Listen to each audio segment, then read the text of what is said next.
Hi, welcome to the Big Time Paranormal Report. My name is Larry Gonzalez and I'm very grateful that you're here. At the end of this, we're going to make some announcements, so please stick around for those.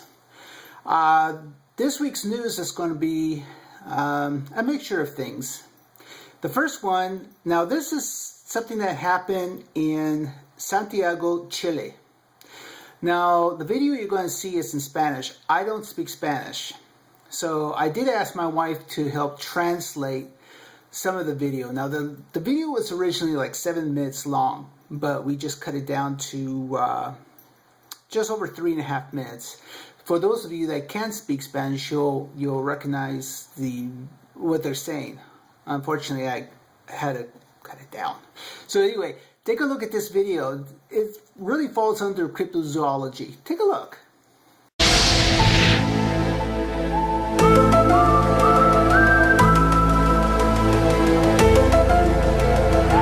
El impacto de ver algo que tú no ves nunca, algo volador que mide 2 metros y en pleno Santiago, en pleno centro, ¿no? Impactante. Es el impresionante relato de un hombre que junto a sus amigos vio un extraño ser que de seguro no olvidarán. Hoy decide dar su testimonio, pero sin mostrar la cara, ya que cree que algunos no le creerán y eso lo avergüenza. Salir a la tele y que te digan que vos estáis viendo monstruos es como un poco nada que ver, pero es por eso, por vergüenza. Eran cerca de las 9 de la noche del viernes 29 de septiembre. E Ignacio, que compartía con amigos en un sector del Parque Bustamante, pudo presenciar algo que posiblemente no olvidará. Bueno, yo estaba aquí con un grupo de amigos, éramos 4, y estábamos conversando y de repente sobre un árbol encontramos que se empezaban a mover y todas las hojas y empezamos a ver todo, quedamos impactados y de repente una especie de criatura del porte aproximadamente 2 metros como que pasó de un árbol a otro y de repente se fue, pero quedamos todos impactados y eso. Este extraño ser, según Ignacio, tenía alas y medía casi 2 metros de altura. Claro, extendió unas alas tipo mantarraya, algo bien gigante, como que las alas le colgaban de los brazos hasta las piernas, hasta los pies aproximadamente, y de ahí desapareció. Cambió de un árbol a otro y desapareció. Algo un poco parecido a la imagen de un gran hombre con alas. Ignacio así lo dibujó. Claro, ya está oscureciendo, aproximadamente las 8:30 de la tarde, y ya se alcanzó totalmente borroso la figura, que como pasó muy rápido, totalmente borroso, como te vuelvo a decir, no se vio nada. Pero lo que alcancé a divisar que era una criatura, como te dije, 2 metros, que voló de un árbol a otro y de ahí desapareció. Él y sus amigos intentaron grabar a este extraño y misterioso ser que apareció en el Parque Bustamante, pero no alcanzaron ya que era demasiado rápido. Bueno, nadie alcanzó a grabar nada. Bueno, todos tratamos de grabar alguna cosa, pero no pudimos. Fue muy rápido el movimiento que hizo esta criatura. Hoy Ignacio busca alguna explicación para esto que vio junto a sus amigos y que lo dejó sorprendido.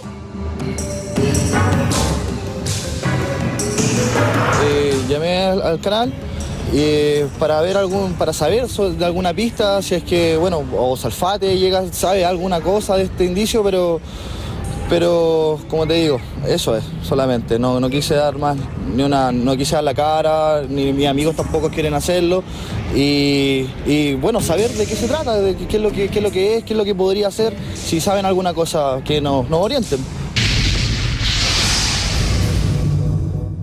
Pero si usted cree que este es un hecho aislado, está muy equivocado. Okay, so for those of you that don't speak Spanish, this is basically what it said. Again, this is in Santiago, Chile, on the 20th of September, around 2100, about 9 in the evening, in the downtown area. a strange flying creature was seen flying from one tree to another. Its size was estimated at about 2 meters tall, shaped like a manta ray. According to the report by Scott C. Warren, author of UFO Sightings Daily, that's what they estimate. Now, an eyewitness said, "My wife and I saw this creature in one of the towers of the San Francisco Church in Santa Isabella. And it was eating something similar to a dog. I think if you inspect this tower, you will find its remains. Unfortunately, I have no evidence to give you beyond my wife's report and my own." Again, very brief. Now, as far as I know, no one went up into the tower to take a look to see if there was any remains. Maybe somebody did, but I don't know of anyone. So that's a very odd video. Could be CGI. Sure, you could say that, but it doesn't account for the eyewitnesses that actually saw it flying around. So if we hear anything more, we'll let you guys know. Now, the next video is actually something that was over in island of Cyprus on September 27th. Now, take a look at this video, and I'll let you know what it said afterwards on the article that accompanied the video. Take a look.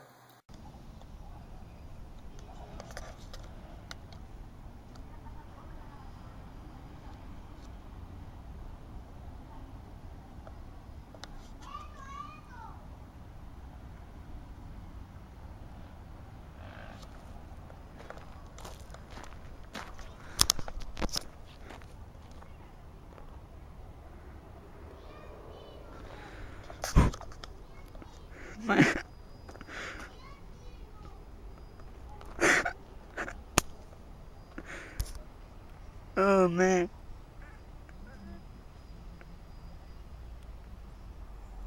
That is not a plane.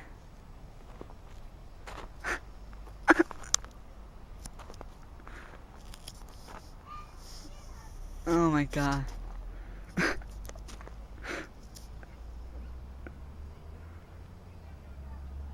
What the hell is that? So, according to the article that came with it, said, this was filmed over the city of Limassol in Cyprus, and it was on the 27th of September. Now, the video was uploaded on YouTube just a couple days after it was recorded. The eyewitness said, "As I was walking around my neighborhood on September 27th, 2013, I saw this strange light hovering on the sky, which also changed colors to green."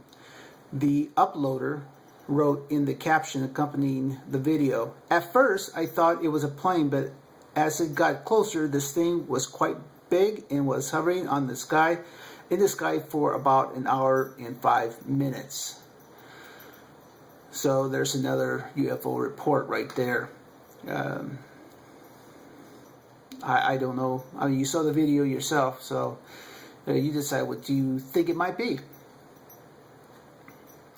Now, last week we were talking about the giant hornets in China, and I don't know what's going on in China. If it was Japan, I would say it was Fukushima that was doing this, but it's not. This is China. Now, the next article says, Ratzilla, farmers capture meter-long, 5-kilometer rat.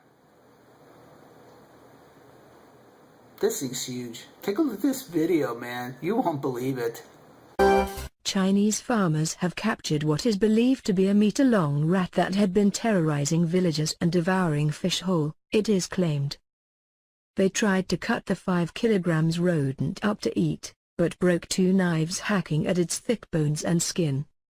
The monstrous animal, weighing 10 times that of the average rat, was first spotted snatching 3 kilograms fish from a pond in a village in Xiang, Hunan.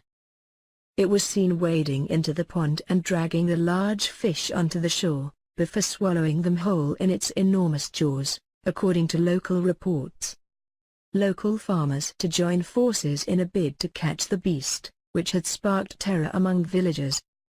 They eventually cornered the rat, before killing it with makeshift weapons, reported Shanghai.com. However, when they attempted to cook the giant rodent, they broke 2 knives trying to cut it up.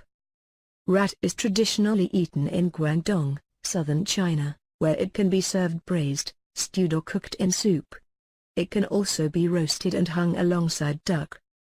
The rodent, which can carry deadly diseases, is believed to be 3 times more nutritious than chicken. Wow, that is incredible, the size of that thing. I mean, good grief. Now, I have heard stories of the shipyards over in Boston, the wharfs of the wharf rats, that they're so huge that they actually hunt the cats.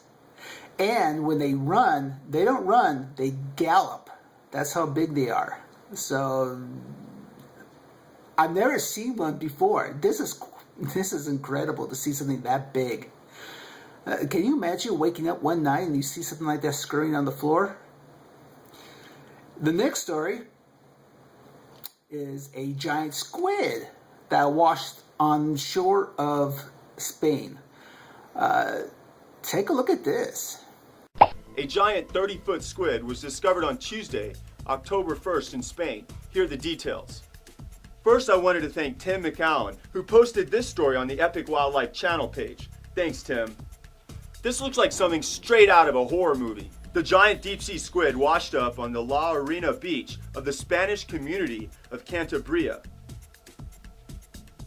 This sea creature measured at 30 feet and 400 pounds, which is the same as 9 meters and 180 kilos. Squids are the largest known invertebrates on Earth. This species is known simply as the giant squid and has a maximum size estimated to be 43 feet long, whereas the biggest squid is called the colossal squid, and they can grow up to 46 feet in length. This sea monster has the largest eyes of anything in the animal kingdom. It's estimated that the size of their eyes can be as big as a human head. These massive eyeballs allow the squid to see deep down in the ocean depths, far away from sunlight. Though little is known about where the squids live, scientists believe that these giants reside somewhere in cooler waters. As research has shown, their blood doesn't really carry oxygen that well at high temperatures. The giant squid feed by catching their prey with their 2 large tentacles that have these suction cups on them that allow them to bring their prey closer to them so they could shred them with their tongue that have small, file-like teeth on it. Shrouded in mystery and legend, the giant squid is said to have inspired the myth of the legendary Kraken. I love calamari. But seriously, I think it's huge. I couldn't believe it when I saw the guy actually sticking his finger in the eyeball. I was like, ugh. So, yeah, pretty gross. So, yeah. Now, as many of you know that follow this, know that we also follow the cutting edge technology. Now, this has been on for the last couple weeks, 3 weeks, something like that, and I haven't had a chance to post it. But this is pretty incredible. It's a robot kind of shaped like a bowl with no head, and it has like drumstick legs. But it's pretty incredible. I talk about the future is here. Take a look at this video.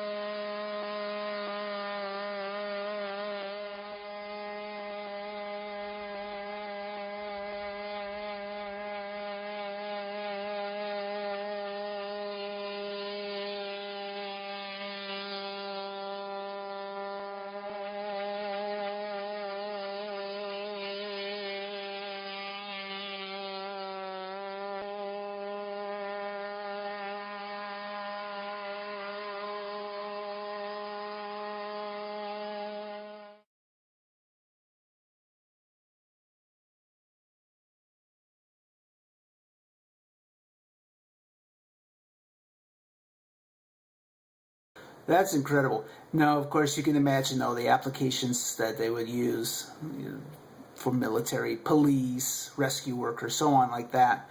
And of course, they got to find a way to get rid of that lawnmower sound out of it. Because if they're planning to use it to sneak up on the enemy, people are going to go, somebody's cutting their lawn here in the desert.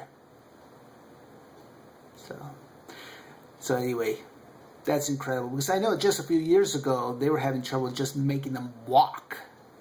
So for it to run, that's pretty incredible. So we'll see where that goes. Now, there is a viral video going around, and I think it's pretty ingenious, that deals with the movie Carrie. Now, maybe some of you have seen it. Now, this is a prank that was put together to promote it, but it's incredible. It's really, really good. Very smart marketing on their half. Take a look at this.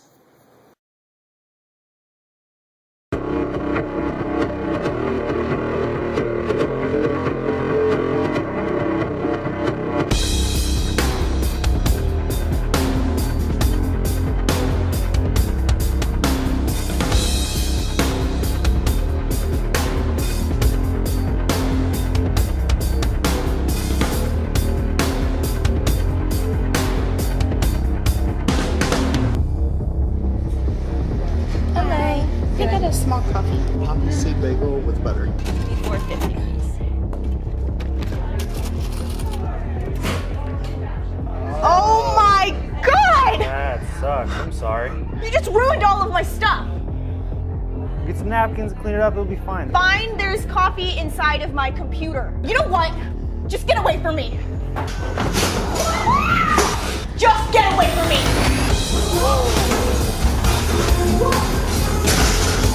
Get out of my way!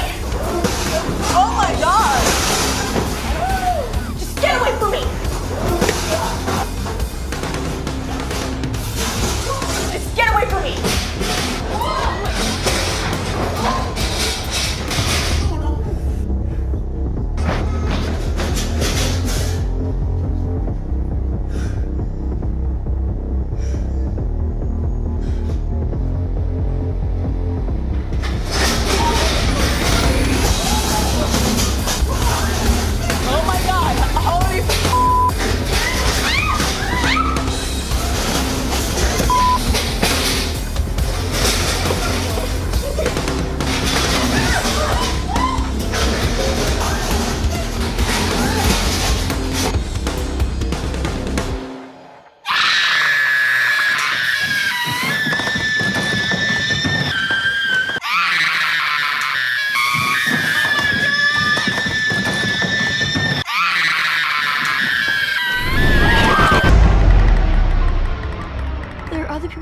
Like me who can do what I can do. Yeah, pretty sharp. I don't know, if I was in that coffee shop and I saw some guy pushed up the wall like that, I probably wet myself because I'd be like, holy cow. So very smart marketing, very smart. That's pretty much it for the news for this week. Now, what we're going to do is we're going to go into the special feature. Now, I wanted to try to figure out what I wanted to do this week, and I thought, why not the Chupacabra? So take a look at this video. It's a very basic description of what a Chupacabra is, even though the host is not a believer. But at least it gives you some idea. Take a look at this. Hey Jammers, Dr. B here. I got a question from General Braveclaw, and they ask, have you ever heard of the Chupacabra, and what is it? It's an interesting question. I have heard of the Chupacabra.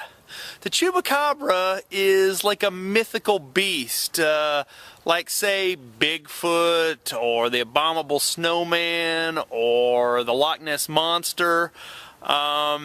it's supposedly found in Latin America, and it's this creature which supposedly kills goats and other animals and sucks their blood.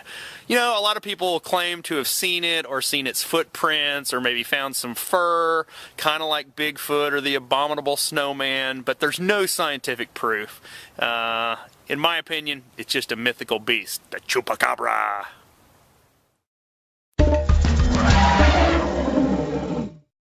Okay, so obviously there's going to be a lot of people that disagree with him. Latin America is full of stories on the chupacabra. Now, I know people that are Latin. My wife is Mexican, and her family are from Mexico, and so on. And I know I have a good friend that's from Guatemala. I have other friends that are from other parts of South America, El Salvador, so on. They know the stories, and they would swear by them, some of them. I've never seen one myself. I know we hear stories about them all the time in Texas and very South California, Arizona, and so on. And sometimes we get reports of them in Puerto Rico, and so Puerto Rico, I think it was, of these stories. Are they real? I've never seen one, but it doesn't mean that they're not there. So, chupacabras, goat suckers. Something had been sucking the blood out of those animals. That's all I gotta say. Now, of course, one of the things we've been doing for the last few weeks has been talking about Halloween movies. And I thought it would be kind of fun to continue that this week. We're going to cover 3 different decades again. The first one is a very smart idea.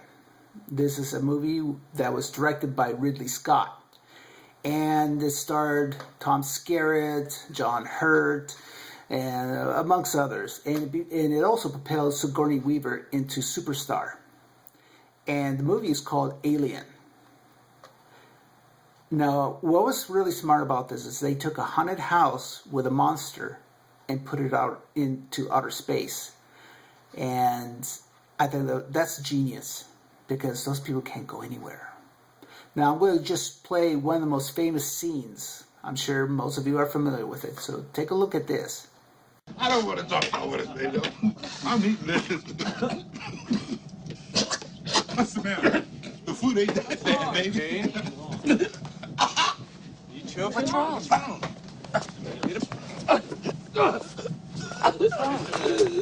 What?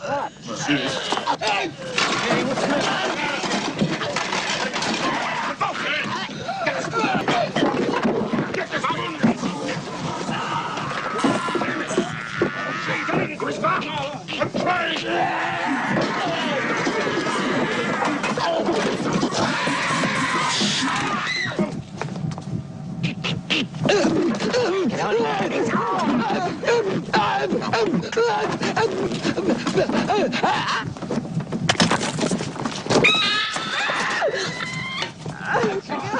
Oh, God!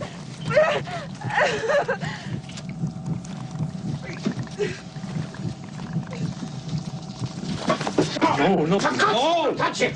Don't touch it! Meow! Meow! Now, it's been a while since I've seen the movie.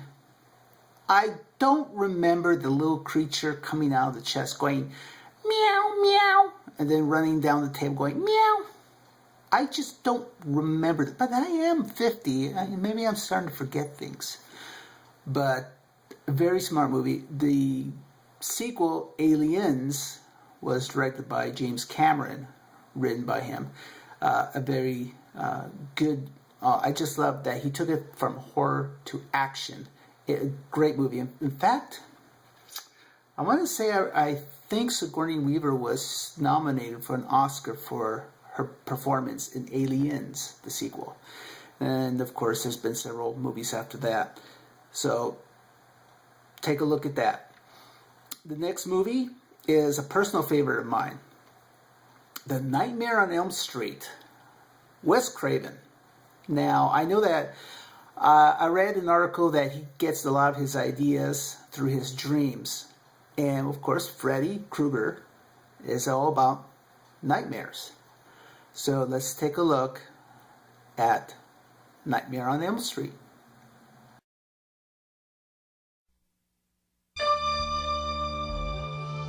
The kids of Elm Street don't know it yet, but something is coming to get them. There's something out there, isn't there?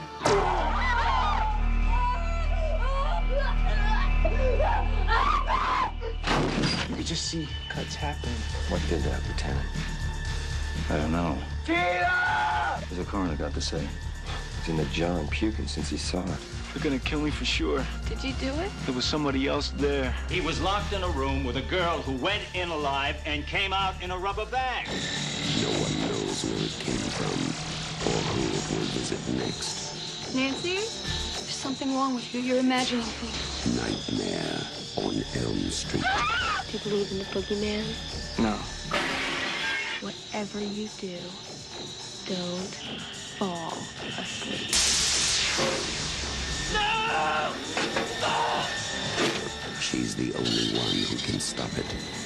If she fails, I'm your boyfriend now, Nancy. no one will survive.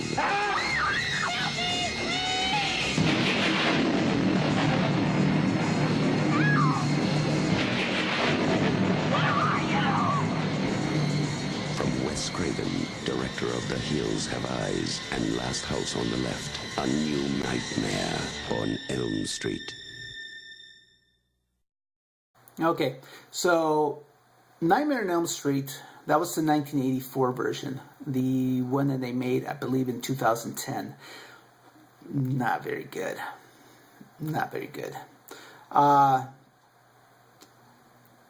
They made a lot of sequels with that, and Freddy Krueger became almost like the anti-hero. People just rooted for Freddy Krueger to kill people.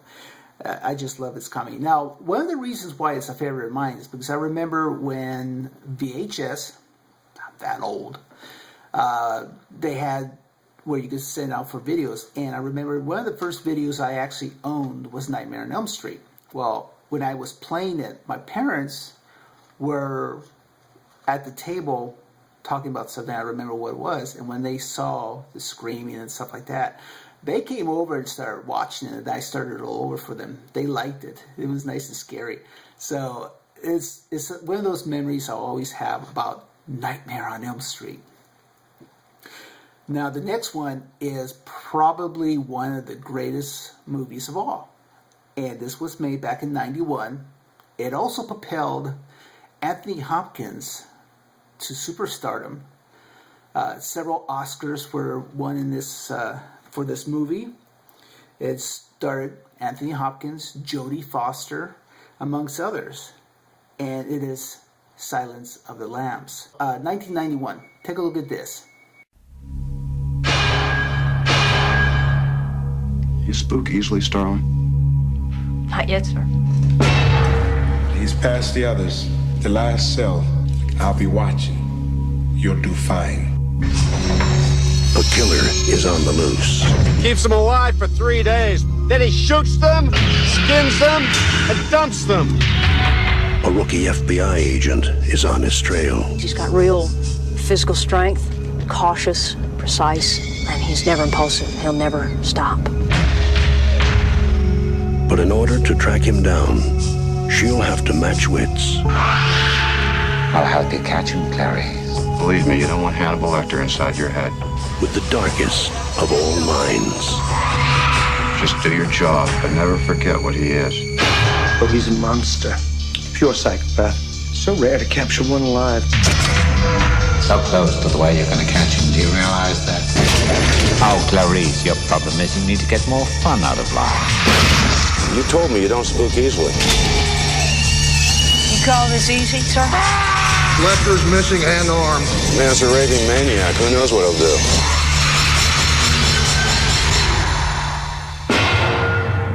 Thank you, Clarice. Thank you.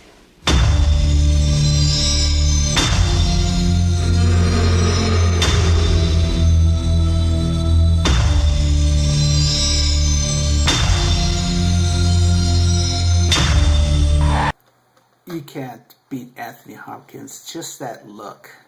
Clarice. It's just the best.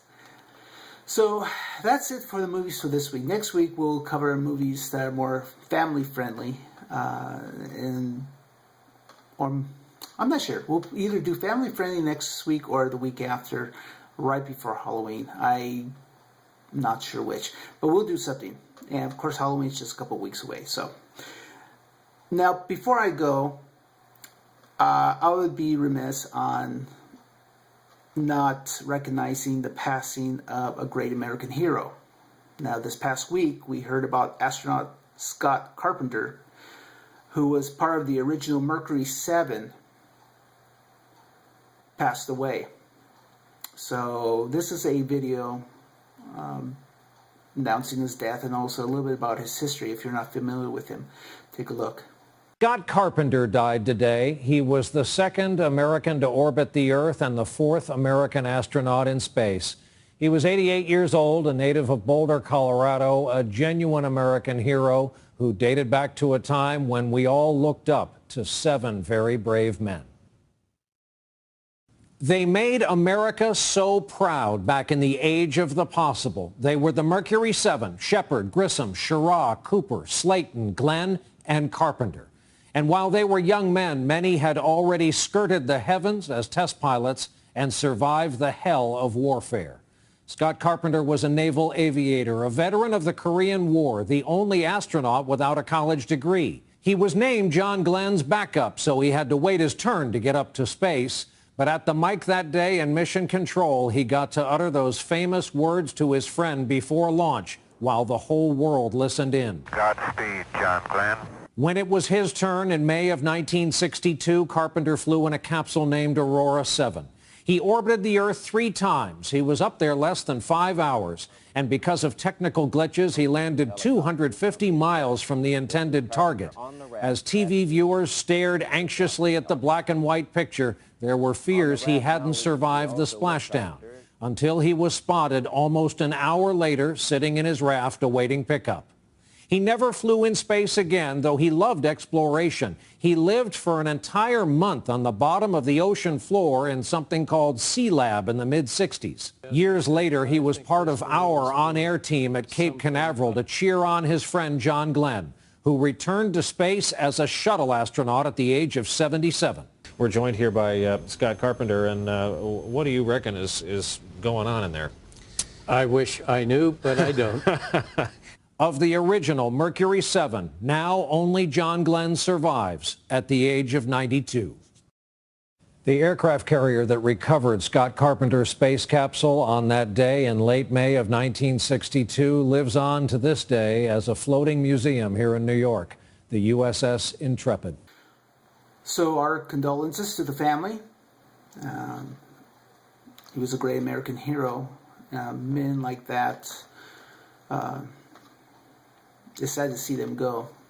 So anyway, I had said that I was going to have a special announcement at the end of this segment. Now, Worldwide Paranormal Network is on hiatus for now. They're retooling and trying to fix a few things that they want to do. And in the meantime, we're going to still produce this and put it on YouTube. And once Worldwide Paranormal Network gets back up and running, we'll rejoin them to be part of their show. They are our foundation, and we wouldn't be doing this if it wasn't for the people over there at WWPN. So we have a couple things. One is we're going to slightly change the name of this segment to the Big Time Paranormal Report. And that's where you're going to find it on YouTube. We'll go ahead and post the videos. We hopefully will be able to post the videos every Friday, so you have Friday through the weekend to watch the videos instead of on Tuesday. Now, once Worldwide Paranormal Network gets back up and running, then we'll change the plans a little bit.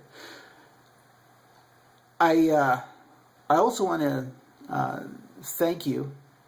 This segment wouldn't be here on YouTube if it wasn't for people asking for it. So we'll see how it goes, and we'll always try our best to find something good for you. So For Maria Gonzalez, Casey Rodriguez, Julia Di Maria, and the staff at Worldwide Paranormal Network, I am Larry Gonzalez, and remember, today is your day. Go out and make it happen. We'll see you next time. Bye-bye.